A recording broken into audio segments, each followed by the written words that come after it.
Information is great, but what about integration? Today on the Dailyish Show. 5, 4, 3, 2, 1, 0, ignition, liftoff.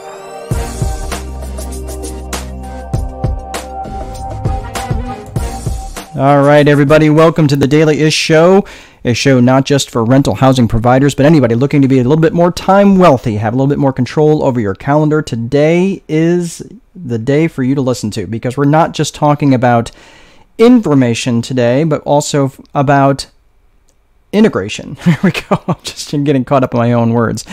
So not just about information, but about integration.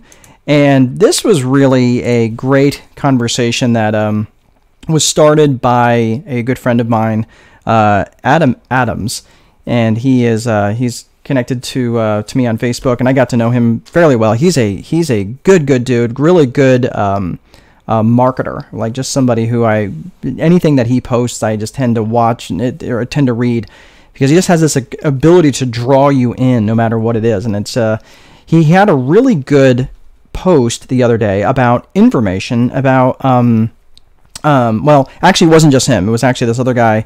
It was a different guy, but my point about Adam is that he drew me into this conversation, and I was like, wow, about information and things like that. Well, somebody else that had posted about the fact that they were taking basically an information diet, right? They were carving out different things on their the amount of information that they were coming into or digesting in their daily regimen, right? Which I thought, like, wow, that's really kind of counter to what I do, because I was thinking, man, I am all about reading, and well, I mean, I do mostly reading, I know, but there's a lot of people who are out there who do videos and podcasts and just absorbing as much information as they possibly can. But his point was that not just Adam, but there was another guy too, and his name's escaping me right now. But they were talking, both of them were talking about taking an information hiatus, basically. But it wasn't about just carving or just not getting information coming in, but they were taking the information that they had learned in years previous and had done nothing with, and were taking time to integrate, right? So it was really interesting, and I thought about this for a while, because I am all about new information, not just new information, but old information that maybe I haven't done anything with.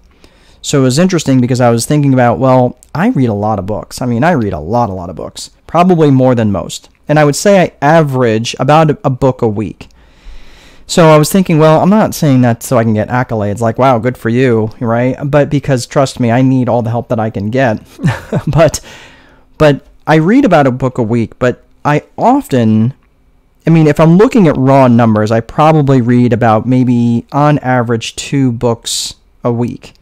But I say it's about a book a week because there's times where I won't read anything, and I'm going back through that book, and I'm rereading, and I'm writing in the book. Now, it's funny because my bride, she's going through a book right now by Jen Sincero, You Are a Badass, which is, I have not read that book, but I had a copy and I gave it to her, and she's going through the book, but she won't write in books. It's funny because I write all over my books, and, you know, I write and highlight and take notes in the margins, and then I'll rewrite stuff in another book and start taking notes on that. And for me, that's how I learn. But she, all of a sudden, I was peeking over her shoulder, and she had some stuff squiggled in the mouth, like, you're writing in your book. She's like, I know, I feel bad about it. But it was interesting because she and I are both kinesthetic learners. That's why I do it. I don't do it to be obnoxious. I do it because that's how I learn, right? I learn by writing and things like that. But I also have to take time, and I did this without even realizing that I was doing it, but I was taking the time to integrate the things that I learned with that new information. And I think that is, and I was doing it without even realizing when I was doing it, but I think that's so incredibly important, because all this new information that comes in is fantastic, but knowledge is only knowledge. Like, back in the 80s and 90s, we were talking about knowledge is power. I don't agree with that entirely. I think that sentence cut off too soon. I think I think actionable knowledge is power. I think knowledge is only power if you're going to do something with it. So when I started thinking about, well, you could know something and not do anything with it, or you can have knowledge that's actually not very actionable. Like, it doesn't really matter that I know that the sun is 93 million miles away from the earth. That doesn't really change much for me, right? So there's got to be some measure of actionable power or actionable knowledge, and then I got to be able to do something with it. So I'm not saying that all knowledge is always useful, but it's got to be knowledge that's relevant to you.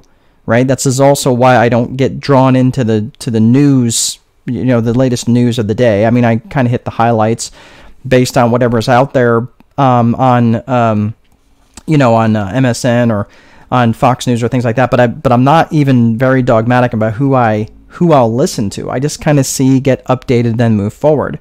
Because for me to get sucked into all the drama and get drawn into the news community on things that are just not relevant to me.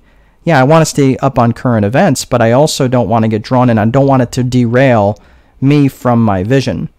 So the knowledge that I receive, I'm really careful about the knowledge that comes into me, but I'm also very careful about the knowledge that I'm going to integrate and do something about in terms of my life and getting me closer to my vision. This is also why, going back, why it's really, really important that you have a clear vision for your future, for a clear vision in terms of what it is that you're trying to accomplish. So I think, from that perspective, as I was reading these two different posts from these two completely independent people about knowledge and making it actionable, and more importantly, just making sure that they're taking the time to integrate what they actually learn. And that to me was probably the biggest takeaway. And I was thinking, man, I was doing it without even realizing I was doing it, because I remember back maybe 10 or so years ago that I was just learning for the sake of learning, that I was just taking in more knowledge for knowledge's sake. And that's an endless well. You never have enough knowledge. You'll never know all the things that you could possibly know. And there's just not enough time in life. I mean, you can read books every moment of the day from now until the day you die, and there's still 50 books being published every minute, it seems like, right? And some of them are really good, and some of them are really not. So there's books that I have read recently that I was like, really, most amazing book ever.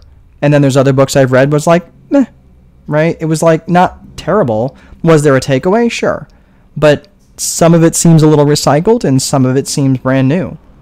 So for me, I want to take that information, regardless of what it is I'm doing, and some of it is, let me go back a second. Some of the information that I got is just, maybe it is recycled, but it was like, okay, I had to hear that again, maybe in a different way from this author, so I actually can integrate it, or I'm ready to integrate it, because when I first got the information, I wasn't willing or able or even wanting to integrate that information into my world. So that's what I have. So not just about information, integration. That's a key point to moving forward and getting closer to your vision. So I know many of you are going to have a 3-day weekend, and I hope you are spending that time with the Labor Day holiday we've got coming up. And I hope you make good use of that, get some time off, and just get some downtime, enjoy that with some loved ones, and and you're out there making good choices. All right. All right, everybody. Well, that is all I have for today. Please be sure to place a value on your free time, because if you don't, someone else will. But most important, there is no amount of money that will make time irrelevant. Have an awesome weekend. I'll see you guys next time.